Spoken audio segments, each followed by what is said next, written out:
प्रेमचंद द्वारा रचित रानी सरंधा। अंधेरी रात के सन्नाटे में धंसा नदी चट्टानों से टकराती हुई सुहावनी मालूम देती थी, जैसे घुमुर घुमुर करती हुई चक्कियाँ। नदी के दाहिने तट पर एक टीला है, उस पर एक पुराना दुर्ग बना हुआ है जिसको जंगली वृक्षों से घेर रखा है। टीलों के पूर्व की ओर एक छोटा सा गांव है। यह गढ़ी और गांव दोनों एक पंक्तिला सरकार की कड़ा कीर्ति चिन्ह है। शताब्दियां व्यतीत हो गई। बुंदेलखंड में कितने ही राज्यों का उदय और अस्त हुआ। मुसलमान आए और गए, बुंदेला राज उठे और गिरे। कोई गांव, कोई हल्का ऐसा न था जो इन दुर्व्यवहारों से पीड़ित न हो, मगर इस दुर्ग पर किसी शत्रु का विजय पताका न लहराया और इस गांव में किसी विद्रोह का भी पदार्पण न हुआ। यह उसका सौभाग्य है। अनिरुद्ध सिंह वीर राजपूत था। वह जमाना ही ऐसा था जब मनुष्य मात्र को अपने बाहुबल और पराक्रम का ही भरोसा था। एक और मुसलमान सेनाएं पैर जमाए खड़ी रहती थी। दूसरी ओर बलवान राजा अपने निर्भय भाइयों का गला घोटने को तत्पर रहते थे। अनिरुद्ध सिंह के पास तलवारों और पियादों का एक छोटा सा मगर सजीव दल था, जिससे वह अपने कुल और मर्यादा की रक्षा किया करता था। उसे कभी चैन से बैठना नसीब न होता था। 3 वर्ष पहले उसका विवाह शीतला देवी से हुआ था, मगर अनिरुद्ध बिहार के दिन और विलास की रातें पहाड़ों में काटता था और शीतला अपनी जान की खैर मनाने में वह कितनी बार पति से अनुरोध कर चुकी थी, कितनी बार उसके पैरों पर गिरकर रोई थी कि तुम मेरी आंखों से दूर न हो, मुझे हरिद्वार ले चलो, मुझे तुम्हारे साथ वनवास अच्छा है, यह युग अब नहीं सहा जाता। उसने प्यास से कहा, जिद से कहा, विनय की, मगर अनिरुद्ध बुंदेला था। शीतला अपने किसी हथियारों से उसे परास्त न कर सकी। अंधेरी रात थी, सारी दुनिया सोती थी, तारे आकाश में जगते थे। शीतला देवी पलंग पर पड़ी करवटें बदल रही थी और उसकी ननद सारंधा फर्श पर बैठी मधुर स्वर में गाती थी, बीनू रघुबीर कटत नहीं रहना। शीतला ने कहा, जी न जलाओ, क्या तुम्हें भी नींद नहीं आती? सारंधा, तुम्हें लोरी सुना रही हूँ। शीतला, मेरी आंखों से नींद लुप्त हो गई। सारंधा, किसी को ढूंढने गई होगी। इतने में द्वार खुला और एक गढ़े हुए बदन के रूपवान पुरुष ने भीतर प्रवेश किया। यह अनिरुद्ध था। उसके कपड़े भीग गए थे और बदन पर कोई हथियार न था। शीतला चारपाई पर से उतरकर जमीन पर बैठ गई। सारंधा ने पूछा, भैया, यह कपड़े कैसे क्यों भीगे? अनिरुद्ध, नदी तैरकर आया हूँ। सारंधा ने पूछा, हथियार कहाँ क्या हुए? अनिरुद्ध, छीन गए। सारंधा, और साथ के आदमी? अनिरुद्ध, सबने वे गति पाई। शीतला दबी जबान से कहा, ईश्वर ने ही कुशल किया। मगर सारंधा के तेवरों पर बल पड़ गए और मुखमंडल गर्व से सतेज हो गया। बोली, भैया, तुमने कुल की मर्यादा खो दी, ऐसा कभी न हुआ था। सारंधा भाई पर जान देती थी। उसके मुंह से यह धिक्कार सुनकर अनिरुद्ध लज्जा और खेद से विकल हो गया। वह वीरांगनी जिसे सड़ भर के लिए अनुराग ने दबा लिया था, फिर ज्वलित हो गई। वह उल्टे पांव लौटा और यह कहकर चला गया कि सारंधा, तुमने मुझे सदैव के लिए सचेत कर दिया। यह बात मुझे कभी न भूलेगी। अंधेरी रात थी। आकाश मंडल में तारे प्रकाश में तो बहुत धुंधला था। अनिरुद्ध किले से बाहर निकला, पल भर में नदी के उस पार जा पहुंचा और फिर अंधकार में लुप्त हो गया। शीतला उसके पीछे पीछे किले की दीवारों तक आई, मगर जब अनिरुद्ध छलांग मारकर बाहर कूद पड़ा तो वह विरहीन पर एक चट्टान पर बैठकर रोने लगी। इतने में सारंधा भी वहीं आ पहुंची। शीतला ने नागिन की तरह बल खाकर कहा, मर्यादा इतनी प्यारी है? सारंधा, हाँ। शीतला, यहाँ अपना पति होता तो हृदय में छिपा लेती। सारंधा, न छाती में छुरा चुभा देती। शीतला ने ऐठ कर कहा, चोली में छुपाती फिरती, मेरी बात गिरह में बांध लो। सारंधा, जिस दिन ऐसा होगा मैं भी अपना वचन पूरा कर दिखाऊंगी। इस घटना के 3 महीने पीछे अनिरुद्ध मरहौनी को जीत करके लौटा और साल भर पीछे सारंधा का विवाह ओरछा के राजा चंपत राय से हो गया। मगर उस दिन की बातें दोनों महिलाओं के हृदय स्थल में कांटे की तरह खटकती रही। राजा चंपत राय बड़े प्रभावशाली पुरुष थे। सारी बुंदेला जाति उनके नाम पर जान देती थी और उनके प्रभुत्व को मानती थी। गद्दी पर बैठते ही उन्होंने मुगल बादशाहों को कर देना बंद कर दिया था और वे बाहुबल से साम्राज्य विस्तार करने लगे। मुसलमानों की सेनाएं बार बार उन पर हमला करती थी पर हारकर लौट जाती थी। यही समय था जब अनिरुद्ध ने सारंधा का चंपत राय से विवाह कर दिया। सारंधा ने मुंह मांगी मुराद पाई। उसकी यह अभिलाषा कि मेरा पति बुंदेला जाति का कुल तिलक हो पूरी हुई। यद्यपि राजा के रनिवास में 5 रानियां थीं, मगर उसे शीघ्र ही मालूम हो गया कि वह देवी जो हृदय से मेरी पूजा करती है सारंधा है। परंतु कुछ ऐसी घटनाएं हुई कि चंपत राय को मुगल बादशाह का आश्रित होना पड़ा। वे अपने राज्य अपने भाई बहार सिंह को सौंपकर चल गए। यह शाहजहां के शासनकाल का अंतिम भाग था। शहजादा दाराशिकोह राजकीय कार्यों को संभालते थे। युवराज की आंखों में सील था और जिद पर उदारता। उन्होंने चंपत राय की वीरता की कथाएं सुनी थी, इसलिए उनका बहुत आदर किया और करतूती का बहुमूल्य जागीर उनको भेंट की। उसकी आमदनी 9 लाख थी। यह पहला अवसर था कि चंपत राय को आए दिन के लड़ाई झगड़े से निवृत्ति मिली और उसके साथ ही भोग विलास का प्रबल हुआ। रात दिन आमोद प्रमोद की चर्चा रहने लगी। राजा विलास में डूबे, रानियां जड़ाऊ वस्त्रों पर रिझी, मगर सारंधा उन दिनों बहुत उदास और संकुचित रहती। यह उन रहस्यों से दूर रहती। ये नृत्य और गाना की सभाएं उसे सूनी प्रतीत होती। एक दिन चंपत राय ने सारंधा से कहा, सारन, तुम दुखी क्यों रहती हो? मैं तुम्हें कभी हंसते नहीं देखा। क्या मुझसे नाराज हो? सारंधा की आंखों में जल भर आया। बोली, स्वामी जी, आप ऐसे क्यों विचार करते हैं? जहाँ आप प्रसन्न हैं वहाँ मैं भी खुश हूँ। चंपत राय, मैं जब से यहाँ आया हूँ मैंने तुम्हारे मुख कमल पर कभी मनोहारिणी मुस्कुराहट नहीं देखी। तुमने कभी अपने हाथों से मुझे बीड़ा नहीं खिलाया, कभी मेरी पाग न संवारी, कभी मेरे शरीर पर वस्त्र न सजाए। कहीं प्रेमलता मुरझाने तो नहीं लगी? सारंगा, प्राणनाथ, आप मुझसे ऐसी बातें पूछते हैं जिसका उत्तर मेरे पास नहीं है। और यथार्थ में इन दोनों मेरा मन कुछ उदास रहता है। मैं बहुत चाहती हूँ कि खुश रहूँ, मगर बोझा सा हृदय पर धरा रहता है। चंपत राय स्वयं आनंद में मग्न थे, इसलिए उनके विचार से सारंगा को असंतुष्ट रहने का कोई उचित कारण नहीं हो सकता था। वे भौवे सिकोड़ कर बोले, मुझे तुम्हारे उदास रहने की कोई विशेष कारण नहीं मालूम होती। ओरछा में कौन सा सुख था जो यहाँ नहीं है? सारंधा का चेहरा लाल हो गया। बोली, मैं कुछ कहूँ, आप नाराज तो न होंगे? चंपत राय, नहीं, शौक से कहो। सारंधा, ओरछा में मैं एक राजा की रानी थी, यहाँ मैं एक जागीरदार की चेरी हूँ। ओरछा में मैं वह थी जो अवध में कौशल्या थी, यहाँ मैं बादशाह की एक सेवक की स्त्री हूँ। जिसे बादशाह के सामने आज आप आदर से सर झुका रहे हैं, वह कल आपके नाम से कांपता था। रानी इसे चेरी होकर भी प्रसन्नचित्त होना मेरे वश में नहीं है। आपने यह पद और विलास की सामग्री बहुत महंगे दामों में मोल ली है।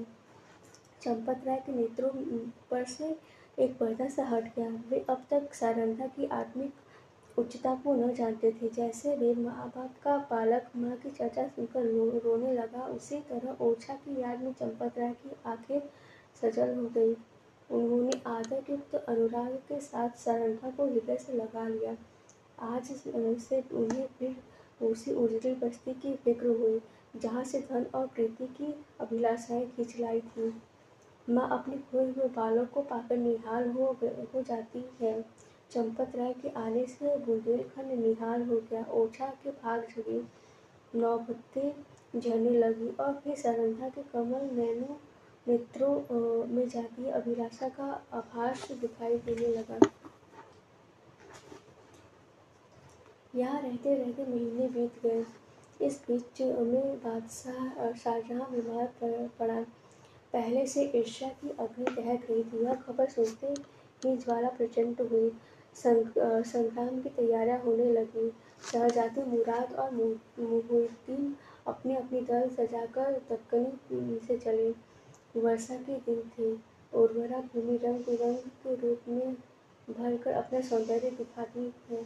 मुराद और मुहिउद्दीन उमंगों से भरे हुए कदम बढ़ाते चले आ रहे थे। यहाँ तक कि धौलपुर के निकट चंबल के तट पर आ पहुंचे, परंतु उन्होंने बादशाही सेना को अपना शुभागमन की निमृत तैयार पाया। शहजादे अब बड़ी चिंता में पड़े। सामने अगम्य नदी लहरें मार रही थी। किसी के त्याग का सदृश विवश होकर चंपत राय के पास संदेश भेजा कि खुदा के लिए हमारी डूबती हुई नाव को पार लगाइए। राजा ने भवन में जाकर सरंधा से पूछा, इसका क्या उत्तर दूं? सरंधा, आपको मदद करनी होगी। चंपत राय, उनकी मदद करना दारा शिकोह से बैर लेना है। सरंधा, यह सत्य है, परंतु हाथ फैलाने की मर्यादा भी तो निभानी चाहिए। चंपत राय, प्रिय, तुमने सोचकर जवाब नहीं दिया। सरंधा, प्राणनाथ, मैं अच्छी तरह जानती हूँ कि यह मार्ग कठिन है। अब हमें अपने योद्धाओं का रक्त पानी की तरह बहाना पड़ेगा, परंतु हम अपना रक्त बहाएंगे और चंबल की लहरों को लाल कर देंगे। विश्वास रखिए कि जब तक नदी की धारा बहती रहेगी, वह वीरों की कीर्तिगान करती रहेगी। जब तक बुंदेलों का एक भी नामलेवा रहे, वे रक्त बिंदु उनके माथे पर केसर का तिलक बनकर चमकेगी। वायुमंडल में मेघराज की सेनाएं उमड़ रही थी। ओरछा के किले में बुंदेलों की एक काली छटा उड़ गई और वेग के साथ चंबल की तरफ चली। प्रत्येक सिपाही वीर रस में से झूम रहा था। सरंधा के दोनों राजकुमारों को गले से लगा लिया और राजा को पान का विदा देकर कहा, बुंदेलों के राज अब तुम्हारे हाथ में है। आज उनका एक एक अंग मुस्कुरा रहा था और हृदय हिलसित है। बुंदेलों की यह सेना देखकर शहजादे पूरे न समाये। राजा वहाँ की अंगून भूमि से परिचित थे। उन्होंने बुंदेलों को तो एक आड़ में छिपा दिया था और शहजादों की फौज को सजाकर नदी के किनारे पश्चिम की ओर चले। दारा शिकोह को भ्रम हुआ कि शत्रु किसी अन्य घाट से नदी उतरना चाहता है। उन्होंने घाट पर से मोर्चे हटा लिए। घाट पर बैठे हुए बुंदेला उसी ताक में थे। बाहर निकल पड़े और उन्होंने तुरंत ही नदी में घोड़े डाल दिए। चंपत राय ने शहजादा दारा शिकोह को बुलावा देकर अपनी फौज घुमा ली और वह बुंदेलों के पीछे चलता हुआ उस पार उतर आया।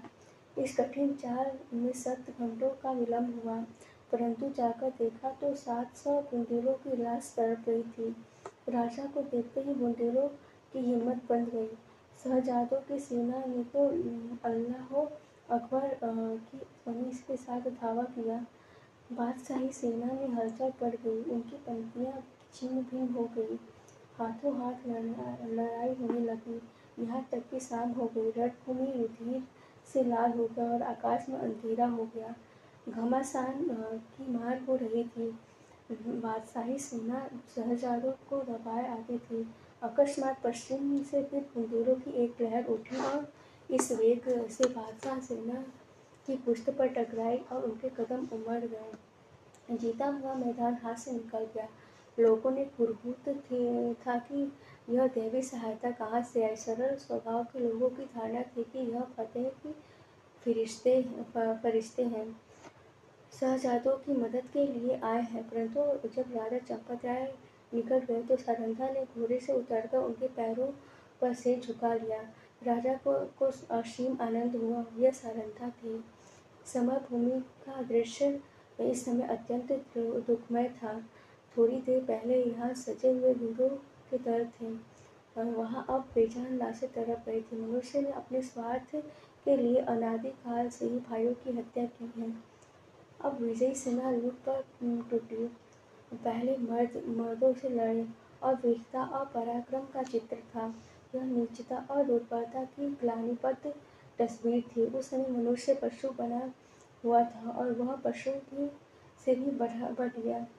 इस नोच खचोट में लोगों को बादशाही सेना से सेनापति वली बहादुर खां की लाश दिखाई दी। उसके निकट उनका घोड़ा खड़ा हुआ और अपनी दुम से मक्खियाँ उड़ा रहा था। राजा को घोड़े का शौक था, देखते ही उस पर मोहित हो गए।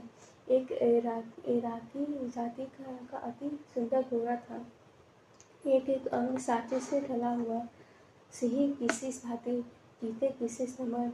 उसका यह प्रेम और स्वामी भक्ति देखकर लोगों का बड़ा कुतूहल हुआ। राजा ने हुक्म दिया, खबरदार इस प्रेमी पर कोई हथियार न चलाए, इसे जीता पकड़ लो। यह मेरे अस्तबल की शोभा बढ़ाएगा। जो इसे मेरे पास लाएगा उसे धन से निहार कर दूंगा। योद्धागण चारों ओर से लपके, परंतु किसी का साहस न था कि उसके निकट जा सके। कोई चुमकारता था, कोई फंदे से फंसाने की फिक्र में था, तो कोई उपाय सफल होता था। वहाँ सिपाहियों का मेला सा लगा हुआ था। तब सारंधा अपने खेम से निकली और निर्भय होकर घोड़े के पास चली गई। उसकी आंखों में प्रेम का प्रकाश था, छल का नहीं। घोड़े ने सिर झुका लिया। रानी ने उसकी गर्दन पर हाथ रखा और वह उसकी पीठ सहलाने लगी। घोड़े ने अपने आंचल से मुंह छिपा लिया। घोड़े ने उसके आंचल में मुंह छिपा लिया। रानी उसकी रास पकड़कर खेम की ओर चली।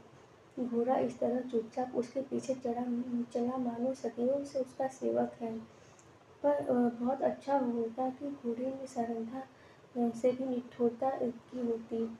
यह सुंदर घोड़ा आगे चलकर इस राज परिवार के निर्मित स्वर्ण जटित मृग साबित हुआ। संसार रणक्षेत्र है। उस मैदान में उसी सेनापति की विजय लाभ होता है जो अवसर को पहचानता है। वह अवसर को जितने उत्साह से आगे बढ़ता है, उतने ही उत्साह से आपत्ति के साथ समय पीछे हट जाता है।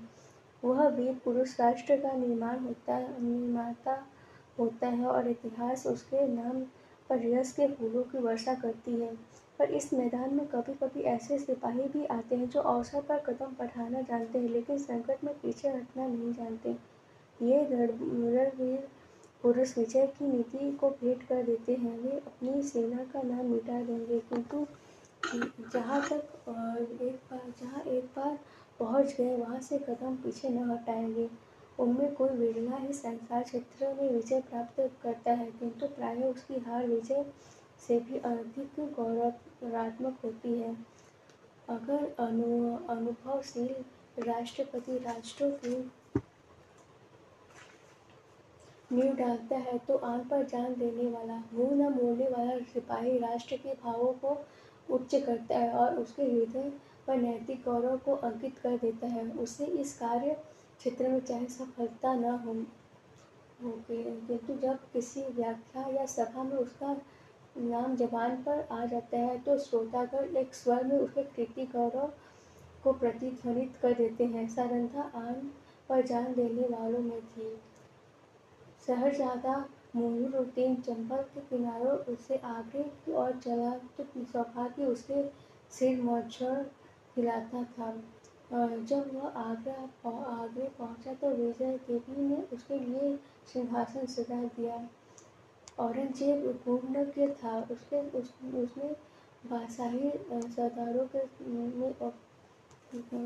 बादशाही सरदारों के अपराध क्षमा कर दिए।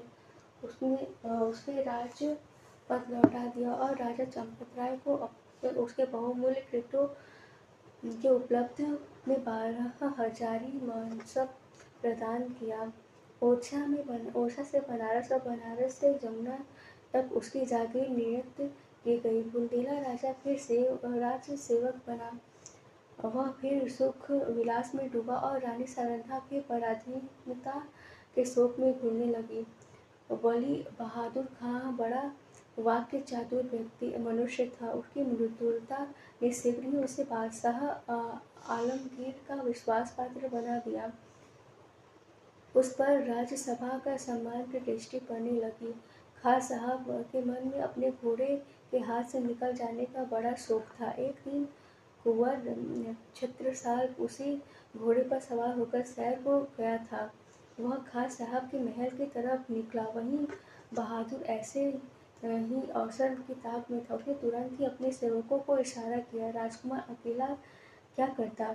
पाँव पाँव घर आया और उसने सरंधा से समाचार बयान किया।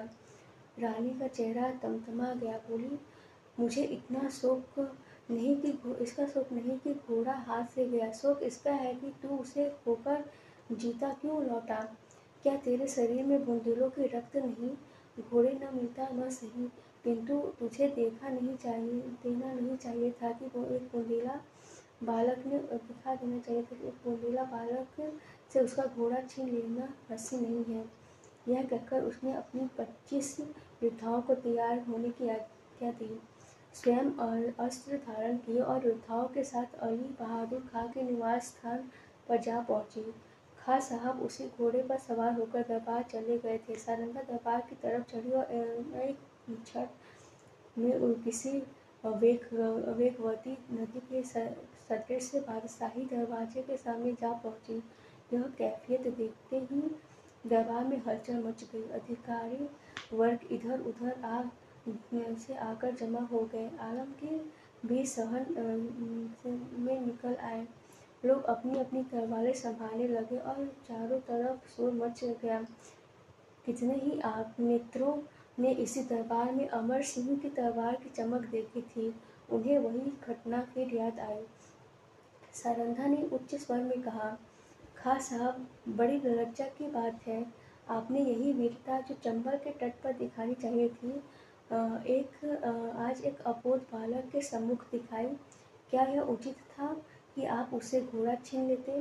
निवजी बहादुर खां की आंखों में अग्नि ज्वाला निकल रही थी। वे कड़े आवाज में बोले, किसी गैर का क्या मजाल है कि कोई मेरी चीज अपने काम में लाए। रानी, वह आपकी चीज नहीं है, मेरी है।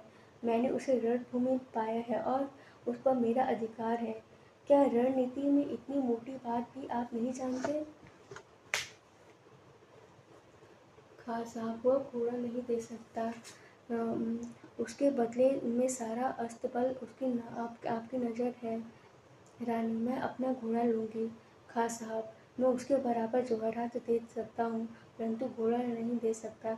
रानी, तो फिर इसका निश्चय तलवार से होगा। बुंदेला योद्धाओं ने तलवारें सौंप ली और निकट था कि दरबार की भूमि रक्त से प्लावित हो जाए। बादशाह आलमगीर ने बीच में आकर कहा, रानी साहिबा, आप सिपाहियों को रोकें। घोड़ा आपको मिल जाएगा, परंतु उसका मूल्य बहुत देना पड़ेगा। रानी, मैं उसके लिए अपना सर्वस्व देने को तैयार हूँ। बादशाह, जागीर और मनसब भी। रानी, जागीर और मनसब कोई चीज़ नहीं। मैं अपना राज्य। बादशाह, अपना राज्य भी। हाँ, राज्य भी। बादशाह, एक घोड़े के लिए। रानी, नहीं, उस पदार्थ के लिए जो संसार में सबसे बहुमूल्य है। राजा, वह क्या है। रानी, अपनी आन। इस भारतीय रानी ने घोड़े के लिए अपनी विस्तृत जागीर, उच्च राज और राज सम्मान सब हाथ से खोया, और केवल इतना ही नहीं, भविष्य के लिए कांटे बोए।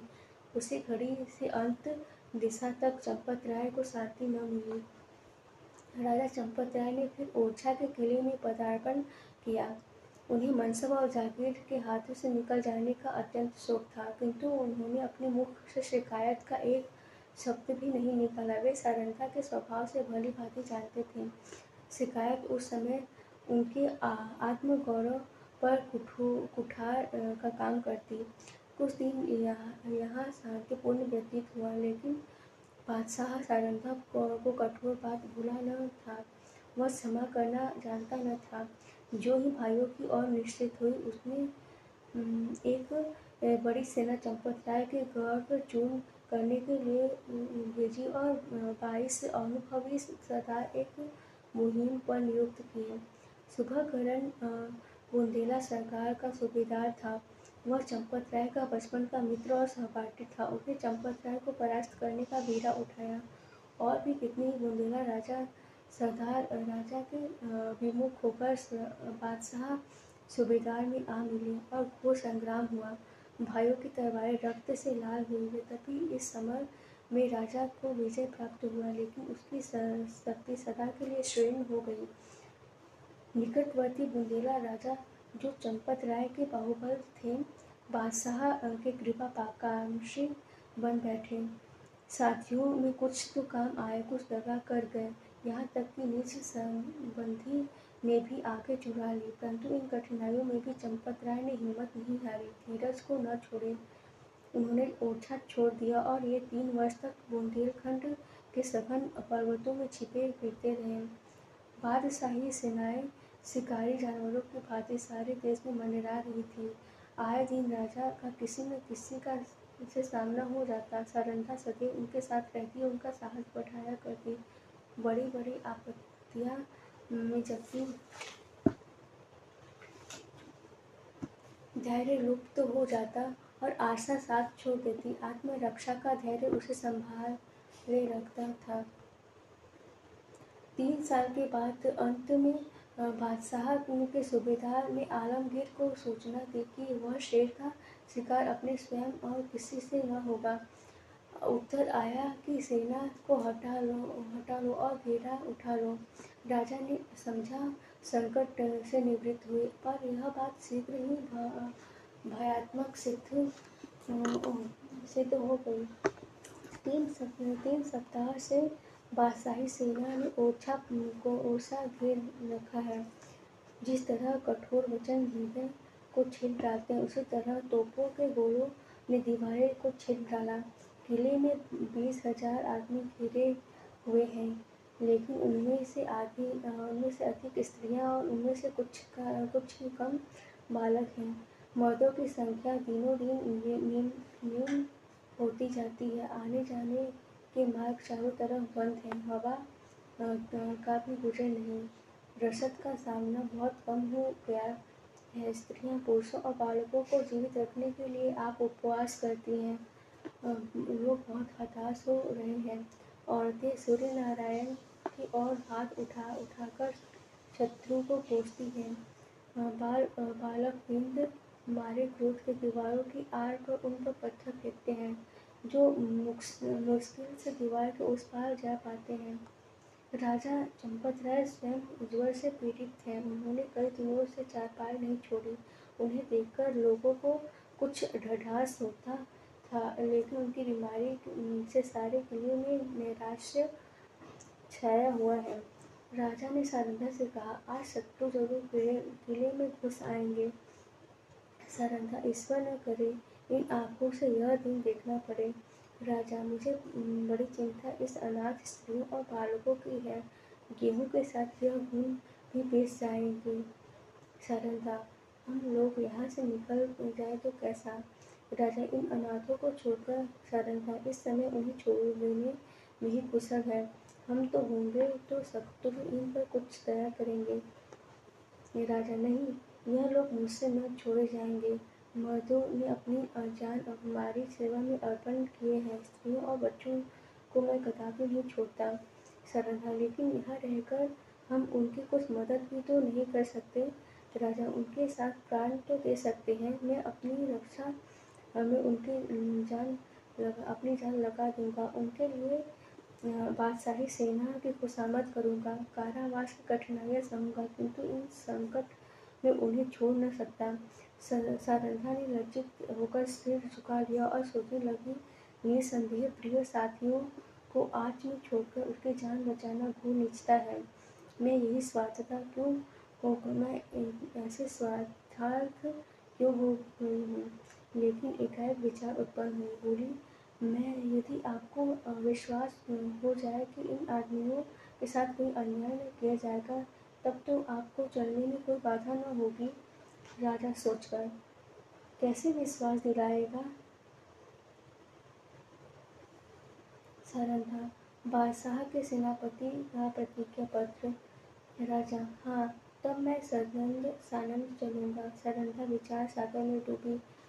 बादशाह के सेनापति ने सोचकर यह बादशाह के सेनापति से होकर यह आज्ञा कराऊं।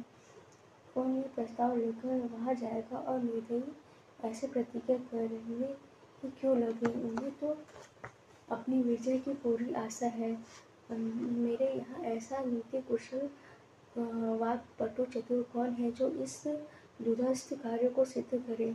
17 साल चाहे तो यह कर सकता है, उसमें ये सब गुण मौजूद है।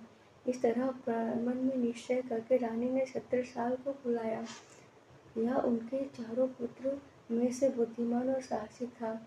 रानी उसे सबसे अधिक प्यार करती थी। जब से 17 साल ने आकर रानी को प्रणाम किया तो उसके कमल नेत्र सजल हो गए और हृदय में दीर्घ निश्वास निकल गई। 17 साल।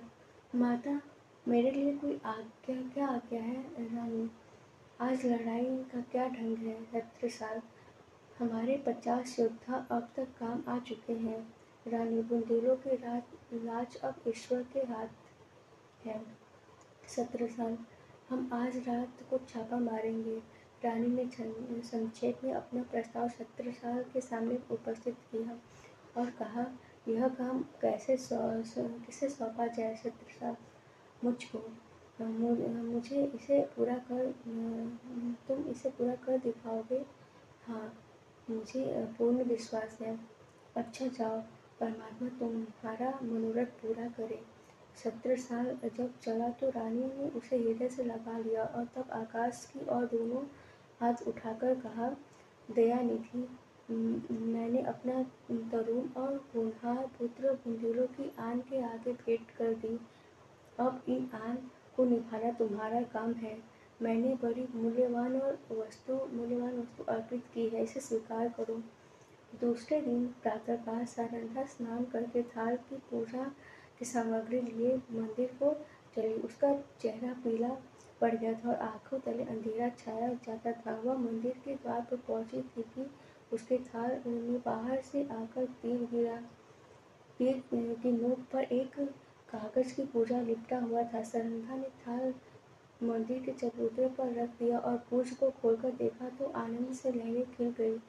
लेकिन यह आनंद सर भर का था। हाय, इस पूजे के लिए मैंने अपना प्रिय पुत्र हाथ से खो दिया। कागज के टुकड़े को इतने महंगे दामों किसने लिया होगा? मंदिर से लौटकर सारंधा राजा चंपत राय के पास गई और बोली, प्राणनाथ, हमने जो वचन दिया था उसे पूरा कीजिए। आपने जो वचन दिया था उसे पूरा कीजिए। राजा ने चौंक कर कहा, तुमने अपना वादा पूरा कर दिया? रानी ने वह प्रतिज्ञा पत्र राजा को दिया। चंपत राय ने उसे गौरव से देखा, फिर बोले, अब मैं चलूँगा और ईश्वर ने चाहा तो एक बार फिर शत्रुओं की खबर लूँगा। लेकिन सारन सच बताओ, इस पत्र के लिए क्या देना पड़ा? रानी ने कठोर स्वर में कहा, बहुत कुछ राजा। सुनो, रानी, एक जवान पुत्र। राजा को बाण सा लग गया। पूछा, कौन? अंगद राय? रानी, नहीं। रतन साहब? नहीं। 17 साल? हाँ। जैसे कोई पंछी गोली खाकर पैरों को फड़फड़ाता है और तब बेदम होकर गिर पड़ता है, उसी भांति चंपत राय पलंग से उछले और फिर सचेत होकर गिर पड़े। 17 साल उनका परम प्रिय पुत्र था। उनके भविष्य के लिए सारी कामना उसी पर अवलंबित थी। जब चेत हुआ तब बोले, सारन, तुमने बुरा किया। अंधेरी रात थी। रानी सारंधा घोड़े पर सवार चंपत राय को पालकी में बिठाए किले के गुप्त मार्ग से निकली जाती थी। आज से बहुत काल पहले एक दिन ऐसी अंधेरी दुखमयी रात्रि थी। तब सारंधा ने शीतला देवी को कुछ कठोर वचन कहे थे। शीतला देवी ने उस समय जो भविष्यवाणी की थी वह आज पूरी हुई। क्या सारंधा ने उनका जो उत्तर दिया था वह भी पूरा होकर रहेगा? मध्याह्न था। सूर्य नारायण सिर पर आकर अग्नि की वर्षा कर रहे थे। शरीर को झुलसाने वाली प्रचंड प्रखर वायु वन और पर्वत में आग लगाती फिरती थी। ऐसा व्यतीत होता था मानो अग्निदेव की समस्त सेना गरजती हुई चली आ रही है। गगन मंडल इस भय से कांप रहा था। रानी सारंधा घोड़े पर सवार चंपत राय के लिए पश्चिम की तरफ चली पड़ी थी। ओछा 10 कोस पीछे छूट गया था और प्रशिक्षण यह अनुमान स्थिर हो गया था कि अब हम भय के क्षेत्र से बाहर आ गए हैं। राजा पालकी से अचेत पड़े हुए थे और कराह पसीने से सराबोर थे। पालकी के पीछे 5 सवार घोड़ा बिठाए चले आते थे। प्यास के मारे उनका हाल बुरा था। तालू सूखा जाता था। किसी वृक्ष की छाह और कुएं की तलाश में आंखें चारों ओर दौड़ रही थी। अचानक सरंधा ने पीछे की तरफ फिर देखा तो उसे सवार का दल आता हुआ अचानक दिखाई दिया। उसका माथा ठनका कि अब कुशल नहीं है। यह लोग अवश्य हमारे शत्रु हैं। फिर विचार हुआ कि शायद मेरे राजकुमार अपने आदमियों को लिए हमारी सहायता को आ रहे हैं। नैराश्य में भी आशा साथ नहीं छोड़ती। कई मिनट तक वह इसी आशा और भय की अवस्था में थी। यहाँ तक कि दल निकट आ गया और सिपाहियों के वस्त्र साफ नजर आने लगे। रानी ने एक ठंडी सांस ली। उसका शरीर त्वरवत कांपने लगा। वह बादशाही सेना के लोग थे। सारंधा ने कहारों से कहा, डोली रोक दो। बुंदेला सिपाहियों ने भी तलवारें खींच ली।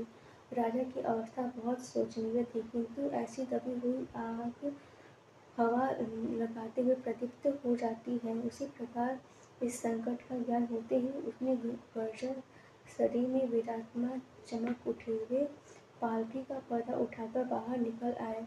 धनुष बाण हाथ में ले लिया, किंतु वह बाण जो उनके हाथ से इंद्र की वर्च बन जाता था, इस समय जरा भी न झुका। सिर में चक्कर आया, पैर थर्राए और वे धरती पर गिर पड़े। भावी अमंगल की सूचना मिल गई। उस पंख रहित पक्षी का सदृश जो सांप को अपनी तरफ आते देखकर ऊपर से उचकता और फिर गिर पड़ता है, महाराज चंपतराय से संभल कर उठे और फिर गिर पड़े। सरंधा ने उन्हें संभाल कर बैठाया और रोकर बोलने की चेष्टा की, परंतु मुंह से केवल इतना ही निकला, प्राणनाथ। इसके आगे मुंह से एक शब्द भी न निकल सका। आन पर मरने वाली सरंधा इस समय साधारण स्त्रियों की भांति शक्तिहीन हो गई। केवल एक अंश तक वह निर्बलता स्त्री जाति की शोभा है। चंपतराय बोले, सारंग, देखो तुम्हारा एक और वीर जमीन पर गिरा। शोक इस आपत्ति से यावज्जीवन डरता रहा, उसने अंतिम समय में आ घिरा। मेरी आंखों के सामने शत्रु तुम्हारे कोमल शरीर को हाथ लगाएंगे और मैं जगह से हिल न सकूंगा। हाय मृत्यु, तू कब आएगी? यह कहते कहते उन्हें एक विचार आया। तलवार की तरफ हाथ बढ़ाया, मगर हाथों में दम न था। तब सरंधा से बोले, प्रिय, तुमने कितने अवसरों पर मेरी आन निकाली है। इतनी सुनते ही सरंधा मूर्छा में मुख पर लाली तौल आई। आंसू सूख गए। इस आस में कि मैं कभी कुछ काम आ सकूंगी, उनके हृदय में बल का संचार कर दिया। अब राजा की और अविश्वास भाव से देखकर बोली, ईश्वर ने चाहा तो मरते दम तक निभाऊंगी। रानी ने समझा, राजा मुझे प्राण देने का संकेत कर रहे हैं। चंपतराय, तुमने मेरी बात कभी नहीं टाली। सरंधा, मरते दम तक नहीं टालूंगी। यह मेरी अंतिम याचना है, इसे अस्वीकार न करना। सरंधा ने तलवार को निकालकर अपने वक्ष स्थल पर रख लिया और कहा, यह आपकी आज्ञा नहीं है। मेरी हार्दिक अभिलाषा है कि मरूं तो यह मस्तिष्क आपके पद कमलों पर हो। चंपतराय, तुमने मेरा मतलब नहीं समझा। क्या तुम मुझे इसलिए शत्रुओं के हाथ छोड़ जाओगे कि मैं बेड़ियों पहने हुए दिल्ली की गलियों में निंदा का पात्र बनूं? रानी ने जिज्ञासा दृष्टि से राजा को देखा। वह उसका मतलब न समझी। राजा, मैं तुम्हें एक वरदान मांगता हूँ, सहर्ष मांगिए। यह मेरी अंतिम प्रार्थना है। जो कुछ कहूँगा करोगी? रानी, सिर के बल करोगी। राजा, देखो, तुमने वचन दिया है, इनकार न करना। रानी काँपकर, आपके कहने की देर है। राजा, अपनी तलवार मेरी छाती में झुका दो। रानी ने हृदय पर वज्रघात सा हो गया। बोले जीवननाथ, आपके आगे वह और कुछ न बोल सकी। आंखों में निराशा छा गया। राजा, मैं बेड़ियाँ पहनने के लिए जीवित रहना नहीं चाहता। रानी, मुझसे यह कैसे होगा? पांचवा और अंतिम सिपाही धरती पर गिरा। राजा ने झुंझलाकर कहा, इसे जीवन पर आन नहीं खाने गर्व था। बादशाह के सिपाही राजा की तरफ लपके।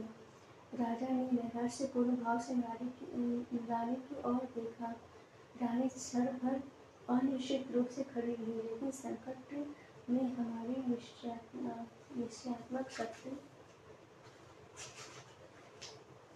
बर्बाद हो जाती है। निकट हाथी सिपाही लोग राजा को पकड़ लेके सरलता निकालने की भांति लपककर उसकी तलवार राजा के हृदय में चुभा दी। प्रेमी की नाव प्रेम के सागर में डूब गई। राजा के हृदय से रुधिर का धारा निकल रही थी, पर चेहरे पर अशांति छाई हुई थी। कैसा हृदय है वह स्त्री जो अपने पति का प्राण देती थी, आज उनकी प्राण घातिका है। इस हृदय में आलिंगित होकर उसने यौवन सुख लूटा। जो हृदय उसकी अभिलाषाओं का केंद्र था, जो हृदय उसके अभिमान का पोषक था, वही हृदय को सरलता में तलवार छेद रही है। किसी स्त्री की तलवार को ऐसा काम हुआ है? आत्माभिमान का कैसा विषाद में अंत है। उदयपुर और मारवाड़ के इतिहास में भी आत्मगौरव की घटनाएं नहीं मिलती। बादशाही सिपाही सरलता का यह साहस और धैर्य देखकर दंग रह गए। सरदार ने आगे बढ़कर कहा, रानी साहिबा, खुदा गवाह है, हम सब आपके गुलाम हैं। आपका जो हुक्म है उसे बशरो जश्न बजा लाएंगे। सरलता ने कहा, अगर हमारे पुत्रों में से कोई जीवित हो तो ये दोनों लाश उन्हें सौंप देना। यह कहकर उसने वही तलवार अपने सीने में चुभा ली। जब वह सचेत होकर धरती पर गिरी तो उसका सर राजा चंपतराय की छाती पर था।